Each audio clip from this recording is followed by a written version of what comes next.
DC software मध्ये जर जायचं असेल तर पहिले तुमच्याकडे स्टार्ट प्रो किंवा ईटॅपचा एक मॉडेल रेडी असला पाहिजे.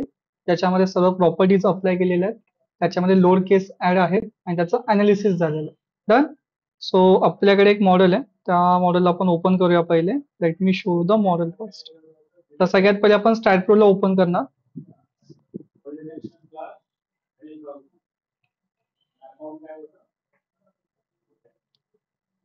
देन या येस दिस वन. ठीक आहे. सो हे स्ट्रक्चर आहे. आता या स्ट्रक्चर मध्ये सर्व टाईपची प्रोसेस झालेली आहे. तर कॉलमचा लोड दिलेला आहे, बीमचा लोड दिलेला आहे, wind load, even earthquake load पण आहे. ठीक आहे, जो की आपण प्रॅक्टिकली देत नाही, बट यावाल्या मॉडेलमध्ये आपण एक डेमो पर्पज साठी सर्व लोड दिलेला आहे. So you have earthquake load also, dead load also and wind load also. आता तुम्हाला हा जो मॉडेल आहे हा मॉडेल घेऊन जायचा आहे आरसीडीसी मध्ये. तर आरसीडीसी मध्ये घेऊन जायच्या अगोदर तुम्हाला ह्या स्ट्रक्चरला पहिले अनालिसिस करावं लागेल. तर रन अनालिसिस. ओके. हॅलो. हा हा सायली. परत एक बॅच चालू. हा बोल ना, काय डाऊट सर, काय विचारायचं होतं तुला?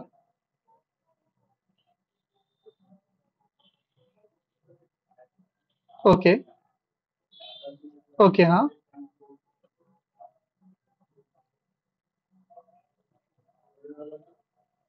Okay okay okay okay. चालेल, समजलं. मी तुला थोड्या वेळात कॉल करतो आणि डिटेल शेअर करतो. चालेल. ओके.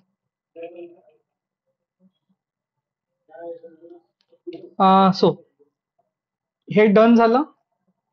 आता एकदा तुमचा हा पार्ट कम्प्लीट झाला, केला सेव्ह करायचा मॉडेलला. डन. आणि याला क्लोज करून द्यायचा. स्टार्ट प्रोचं इथे काम झालेलं आहे. नाव open RCDC. Done. So RCDC open केल्यानंतर चल स्वतःचं इंट्रोडक्शन बघून घ्या. सगळ्यात पहिले तुमच्या प्रोजेक्टचं नाव आहे ना. एक्झाम्पल इट्स आपलं G+7 स्ट्रक्चर आहे, तर मी इथे नाव दिलं G+7. Then client let's say एज्युटेक क्लायंट आहे.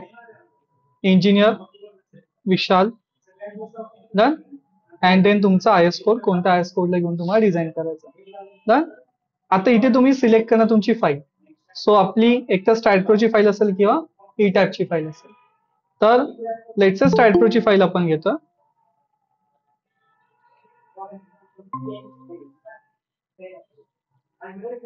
ओके. तर स्टार्ट प्रोची आपण फाईल घेतोय. Let me select that file.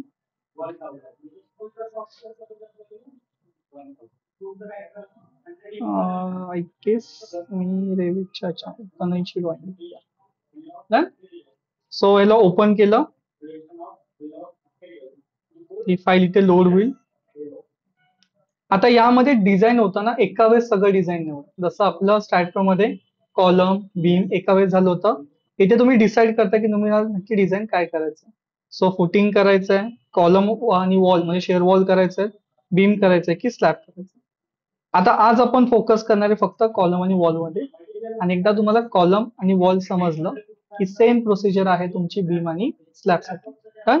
So select column and wall आणि क्लिक करा क्रिएट न्यू प्रोजेक्ट. आता जो तुमचा मॉडेल आहे तो मॉडेल लोड होईल.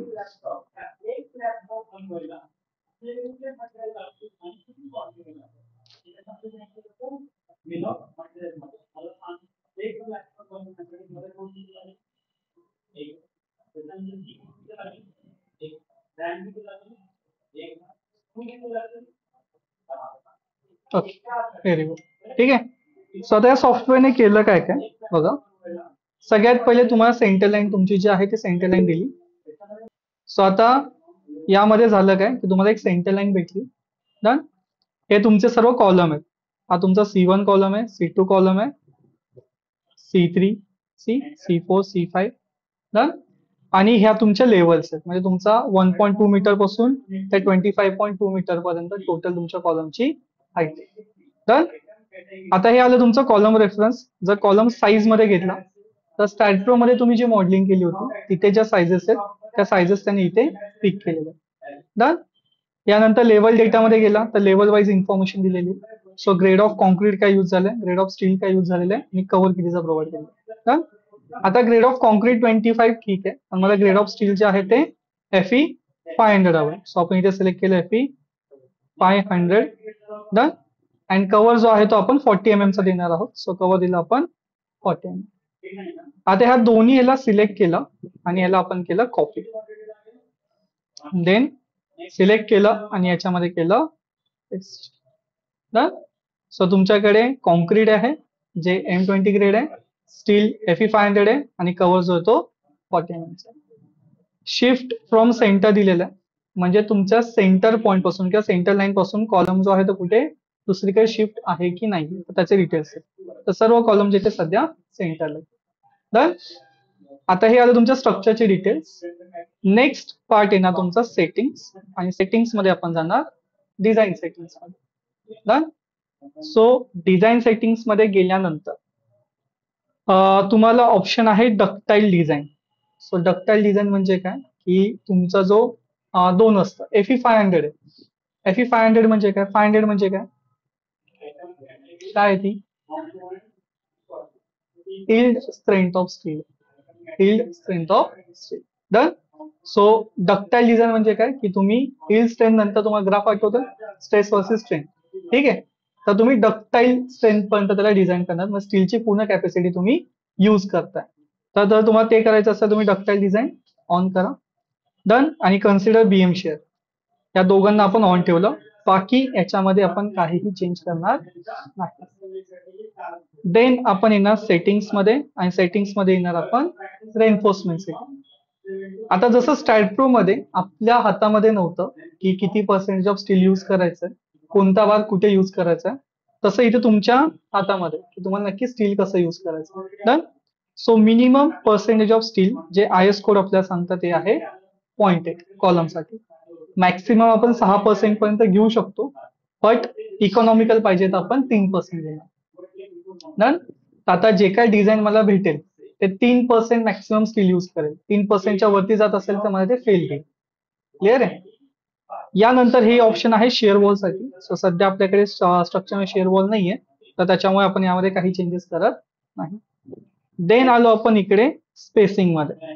ठीक आहे, सो ही लिंकची स्पेसिंग आहे. हे सगळ्या सेटिंग तुमच्या शेअर वॉलच्या आहेत. ही आहे तुमची लिंकची स्पेसिंग. तुमच्याकडे टाईज येतात त्याच्यामध्ये स्पेसिंग किती हवी. मिनिमम 125 आहे, तर 2 बार मध्ये जे तुमचे स्पेसिंग आहे ते 125 चे असणार, मॅक्सिमम 300. तर ती आहे तशीच ठेवली, त्याच्यामध्ये काही चेंजेस नाही.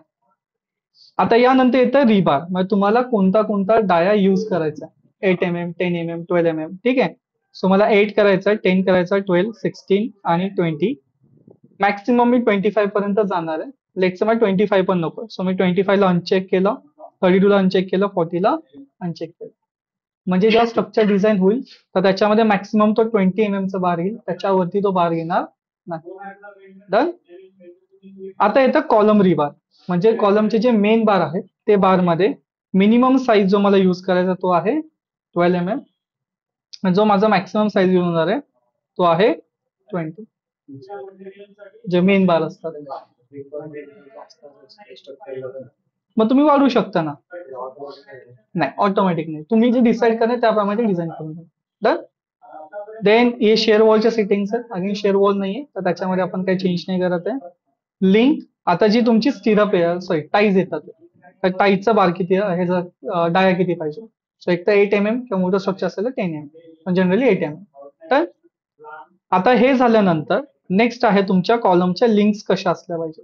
ठीक आहे, तर तुमच्याकडे एक तर हुप स्ट्रक्चर आहे, तुमचं एक असं हुप येणार अँड देन राऊंड येणार, त्या तुमच्याकडे टाईज आहे. सो आपण घेतो hoops. Done.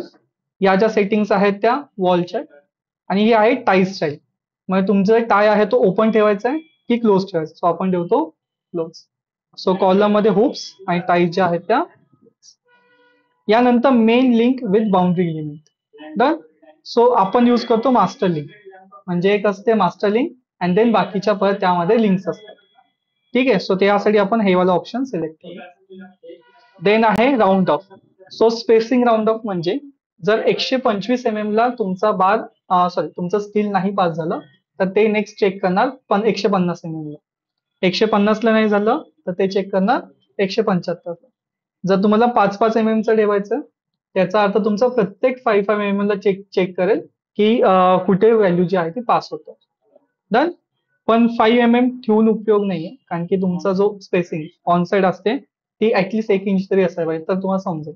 So that's why 25 mm. Done. So आता इथे तुम्ही जे इनपुट दिलेलं आहे त्याप्रमाणे तुमचं स्ट्रक्चर डिझाईन होणार. क्लिअर आहे. आता ह्याला केलं आपण ओके. ओके, आपण अनचेक केलेलं. Let me take any part आणि ह्याला केलं ओके. ठीक आहे. सो पहिले आपण दिलं डिझाईन सेटिंग्स, देन आपण दिलं रेनफोर्समेंट सेटिंग्स, देन आता आपण येणार डिझाईन मध्ये. डन. डिझाईन मध्ये आपल्याकडे ऑप्शन आहे ऑटो डिझाईन. ऑटो डिझाईनला जसं तुम्ही क्लिक करसाल तर स्टॅट प्रो मध्ये तुम्ही जेवढे पण लोड्स दिलेले स्ट्रक्चर वरती तेवढे सगळे तुम्हाला इथे दिसतात. आता तुम्हाला लोडिंग टाईप द्यावं लागतं. जसं की हा अर्थक्विक आहे, सो याचा लोडिंग टाईप असणार आहे अर्थक्विक इन एक्स. हा माझा अर्थक्विक आहे अगेन एक्स डायरेक्शन मध्ये. अगेन हा माझा आहे earthquake in Z direction, then earthquake in Z direction. This will be dead load and this will be live load. Now let's assume की आता माझा स्ट्रक्चर जे आहे, कारण की आपण ट्रान्सफर लोड देताना एक कोणता तरी देणार, एक तर अर्थक्विक देणार किंवा विंड लोड देणार. सो मला डिझाईन करताना अर्थक्विकच्या बेसिसवरती करायचं, मला विंड लोड घ्यायचाच नाहीये. तर मी एवढा पार्ट घेतला आणि याला ड्रॉप केलं या साईडला. डन. सो आता माझं जे स्ट्रक्चर डिझाईन होणार प्रायमरी लोड केसेस असणार ते एवढेच असणार आहेत. सगळे लोड आपण घेतलेले नाही. डन. देन याला केलं ओके. आता ते विचारतं लोड कॉम्बिनेशन. ठीक आहे. लोड कॉम्बिनेशन एक तर तुम्ही ऍड फ्रॉम अनालिसिस करू शकता, म्हणजे स्टॅट प्रोचे जे असतील ते इम्पोर्ट होतील, ऑर एल्स तुमच्याकडे इथे ऍड फ्रॉम टेम्पलेटचा ऑप्शन. आता ऍड फ्रॉम टेम्पलेट मध्ये दोन ऑप्शन आहे, एक आहे तुमच्याकडे रेग्युलर स्ट्रक्चर आणि एक आहे तुमच्याकडे इरेग्युलर स्ट्रक्चर. जर तुमचं स्ट्रक्चर जे आहे त्याच्यामध्ये हाईट मध्ये काही इरेग्युलरिटी आहे किंवा प्लॅन मध्ये काही इरेग्युलरिटी आहे, सो त्या केसमध्ये हे वाला. जर सिम्पल स्ट्रक्चर आहे जसं आपलं सध्या आहे तर रेग्युलर स्ट्रक्चर. तर हे तुमचे लोड कॉम्बिनेशन्स आहेत जे IS कोड प्रमाणे तुमचे आता अप्लाय होतात. याला केलं ओके. आता त्याने डिझाईन करायला स्टार्ट केलं. So designing column and it will take time depend on your structure. जेवढं लोड जास्त आहे आणि जेवढं स्ट्रक्चर मोठं आहे तेवढा वेळ ते जास्त घेणार. जर कमी हे असेल तर ते लवकर डिझाईन करतात.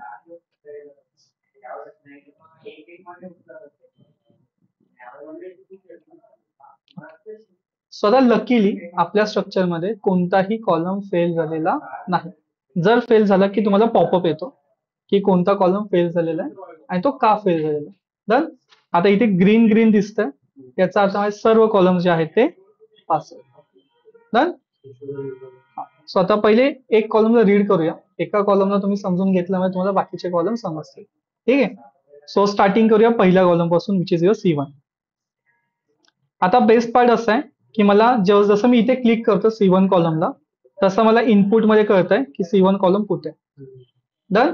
स्टॅट प्रो मध्ये हे नव्हतं. मला स्टॅट प्रो मध्ये डिझाईन भेटायचं पण ते कुठले ते समजत नव्हतं.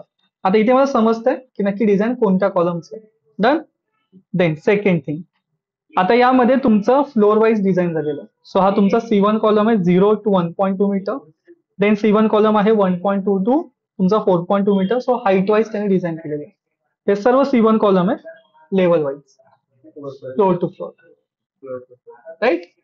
आता हे तुमच्या कॉलमच्या साईजेस आणि इथे तुम्हाला भेटलेलं आहे डिझाईन म्हणजे किती पर्सेंटेज ऑफ स्टील तुमचं यूज झालेलं आहे. सो सगळ्यांमध्ये 0.84, 0.84, 0.84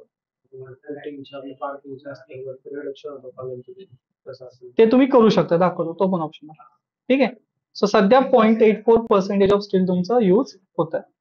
आणि मेन एन्फोर्समेंट मध्ये तुम्हाला 18 बार लागतात. जो डाया आहे तो 100 mm चा आहे आणि 2 बार लागतात तुम्हाला 12 mm चे. ठीक आहे.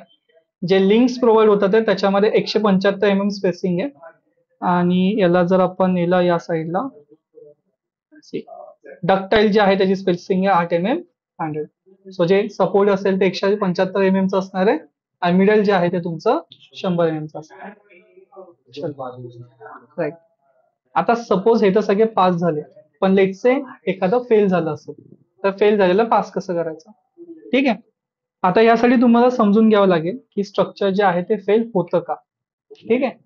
आता स्ट्रक्चर फेल कधी होणार, जेव्हा तुमचा जो सेक्शन आहे त्या सेक्शन मध्ये रिक्वायरमेंट ऑफ कॉन्क्रीट किंवा स्टील मॅच होणार नाही.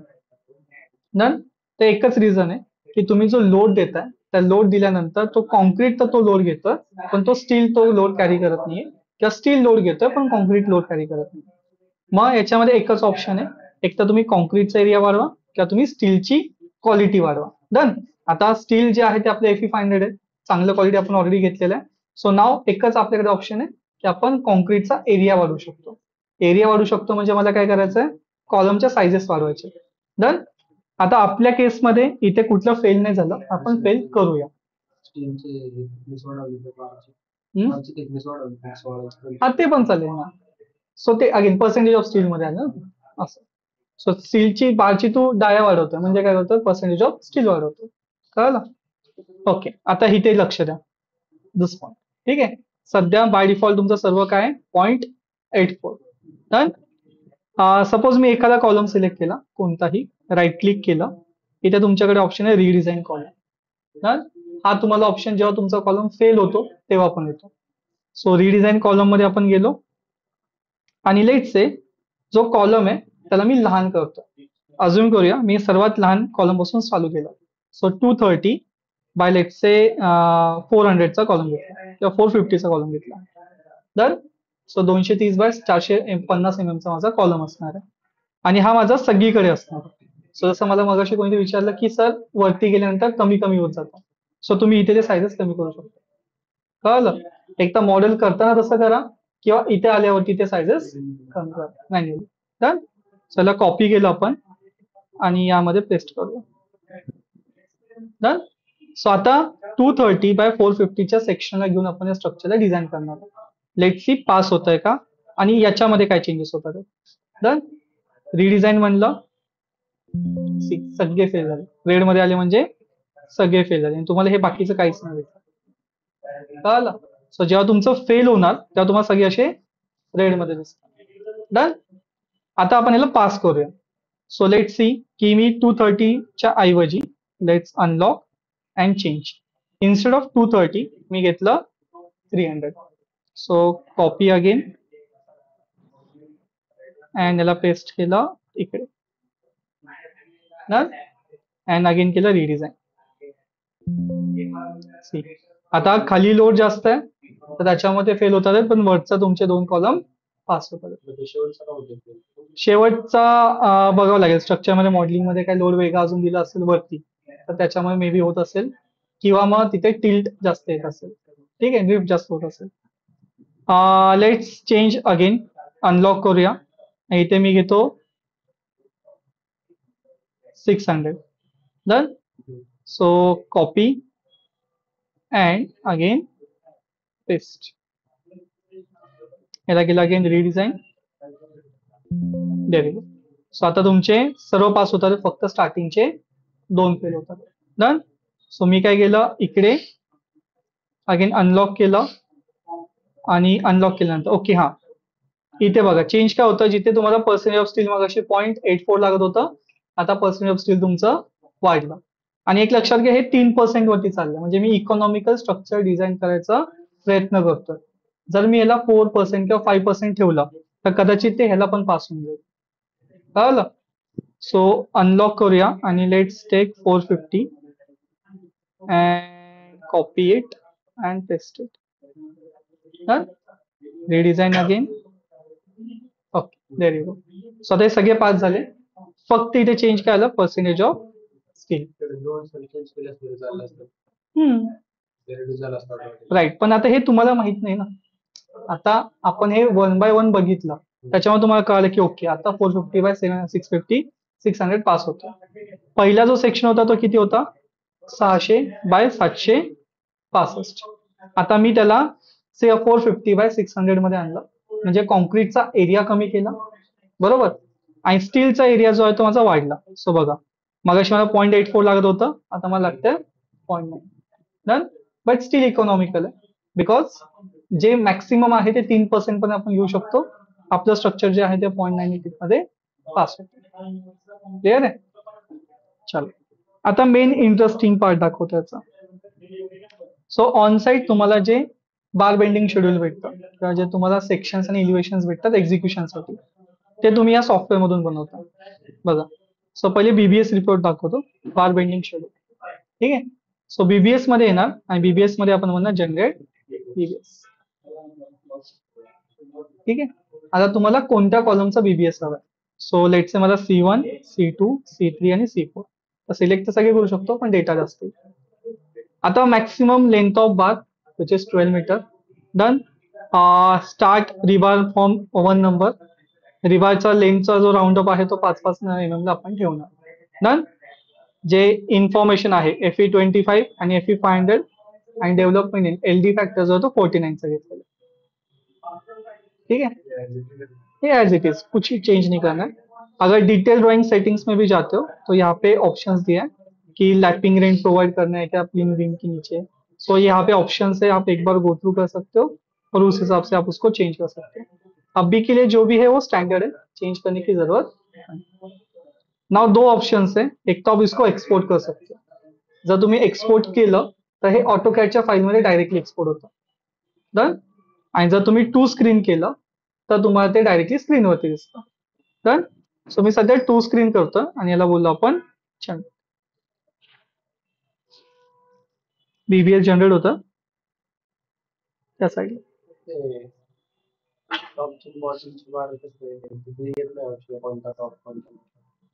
दाखवेल दाम.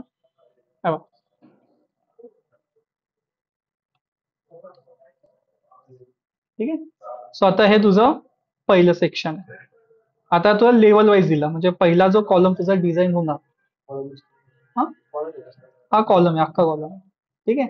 तर पहिल्या बेस पासून ते रेन्फोर्समेंट कशी असणार आहे, मग याच्यामध्ये बार कसे येणार. सी, आता हा जो आहे तो तुमचा 12 बार आहेत 100 mm चे, आणि हे जे बार आहेत ते तुमचे 2 बार आहेत 12 mm चे. सो बघा, 1 2 3 4 5 6 6 and 6,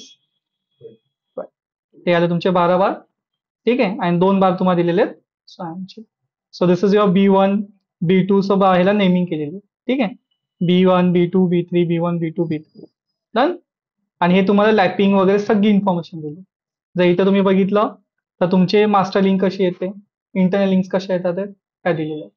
तर आणि जर तुम्ही इकडे आला, सो इकडे तुम्हाला अख्खी कटिंग लेंथ दिलेली. जर तुम्ही पहिला कॉलम पकडला त्याच्यामध्ये जो B1 होता, ठीक आहे, त्या B1 बारचा कोणता नंबर आहे, बारचा डाया कितीचा आहे, मग त्याचा बार शेप येतो, त्या बारचा शेप काय, मग त्या बारच्या शेप प्रमाणे त्याची कटिंग लेंथ किती येते. मग ती कटिंग लेंथ तुम्हाला ए डायरेक्शन म्हणजे या डायरेक्शन साठी किती लागणार आहे, बी साठी किती लागणार आहे, सी साठी किती आहे, डी साठी किती, ई साठी किती, आर साठी किती, हे सगळे MM आहेत. ठीक आहे. सो ए 300 mm म्हणजे हे तुमचं हे काय म्हणू शकतो आपण, डेव्हलपमेंट लेंथ आहे. सो 300 mm ची डेव्हलपमेंट लेंथ दिलेली. डन. असंच प्रत्येक कॉलमचं तुम्हाला अख्खी डिटेल्स येणार. आणि जेव्हा तुम्ही शेवटी चेक करसाल इथे, तर तुम्हाला किती केजी स्टील लागलं ते देतो सगळं. Exactly right. सो लेंथ आली, टोटल लेंथ तुला एवढी लागणार आहे. ह्याच्यामध्ये 8 mm बारची, 12 mm बारची, 16 mm बारची. टोटल केजी स्टील तुला एवढं लागणार आहे. आणि एवढी तुझी टोटल लेंथ असेल, एवढी तुझी टोटल स्टील असेल. ये एक कॉलम का था, ऐसे हर एक कॉलम का आएगा. मतलब ये जो ऊपर वाला कॉलम है उसका डिजाइन यहाँ पर C2.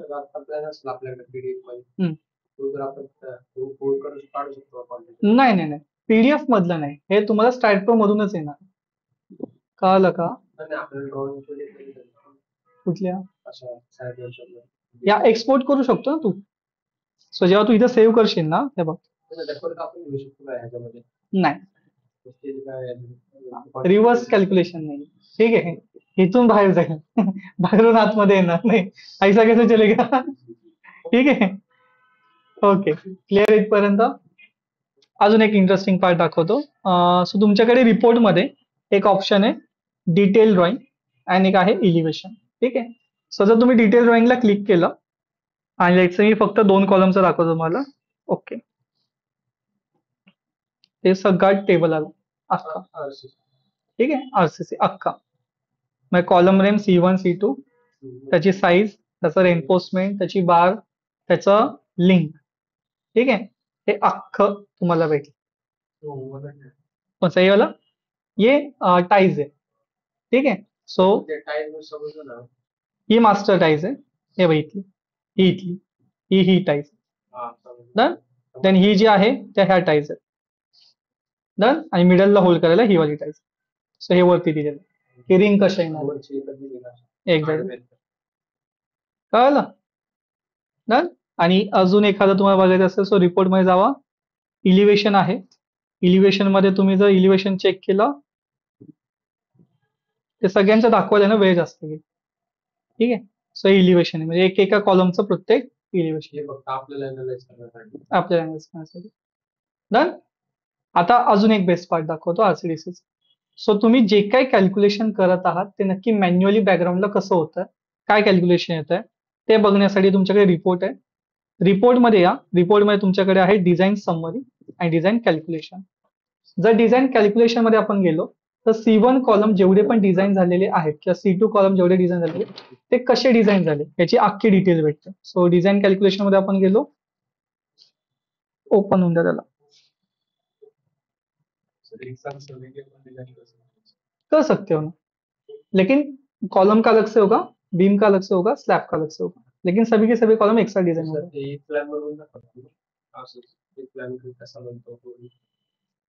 एक मिनिट थांब, पहिले हे बघून दे मग सांगतो. C1, C2, C3 सपोज 3 कॉलमचा आपण बघितलं.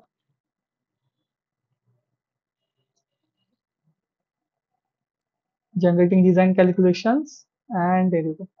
ठीक आहे, सो आता ह्या पीडीएफ मध्ये जे काही मॅन्युअली कॅल्क्युलेशन करून आपण आन्सर काढत आहोत तर ते आन्सर कसं येत आहे, कुठे कसा लोड लागतोय, कोणत्या डायरेक्शनला कोणता लोड लागतोय, किती फोर्स लागतोय, ग्रॅव्हिटी लोड किती येतोय, तुमचा डिस्प्लेसमेंट किती होते, स्टोरी शेअर किती होतोय, सगळी इन्फॉर्मेशन तुम्हाला डिटेलमध्ये दिलेली आहे. एक्झॅक्ट. ठीक आहे, सो आता तुमचं काम काय, हे दिलेलं आहे त्याला पेपर बरोबर मॅच करणं की मॅन्युअली हे आहे आणि जे सॉफ्टवेअर दिले ते बरोबर येते. आणि जर तुम्ही डिटेल समरीच्या ऐवजी सॉरी डिझाईन कॅल्क्युलेशन ऐवजी डिझाईन समरी घेतलं तर हीच इन्फॉर्मेशन तुम्हाला शॉर्टमध्ये भेटते. बघा, सो C1 कॉलमची तेच डिटेल्स आहेत, फक्त तिथे कॅल्क्युलेशन दिले होते इन डेप्थ मध्ये, इथे तुम्हाला डायरेक्टली आन्सर दिला. डन. सो तुम्ही हा रिपोर्ट अख्खाच्या अख्खा समोरच्याला पाठवू शकता. And that's why you are learning RCDC. कळलं. चल, काय डाऊट आहे यामध्ये. ओके, आता याच्यामध्ये ना रॉकेट सायन्स नाही, म्हणजे स्टॅटप्रो ई मध्ये तरी मला मॉडेलिंग करायची होती, लोडिंग करायची होती. आरसीडीसी सॉफ्टवेअरमध्ये तुम्हाला ते काहीच करायचं नाही. तुम्हाला फक्त तुमच्याप्रमाणे सेटिंग जे आहेत ते ट्यून करायच्यात आणि जे तुम्हाला वाटतंय ते व्यवस्थित येत आहे की नाही, तर नसेल येत तर कसं त्याला आपण आणू शकतो ते बघायचं. डन. त्याच्यासाठी सर ही सेटिंग केली की पास होईल असं काही नाही. That will be your experience की तुम्ही जेवढे जास्त स्ट्रक्चर डिझाईन केले असतील तेवढं तुम्हाला ते डिझाईन मध्ये सोपं जाणार. क्लिअर आहे.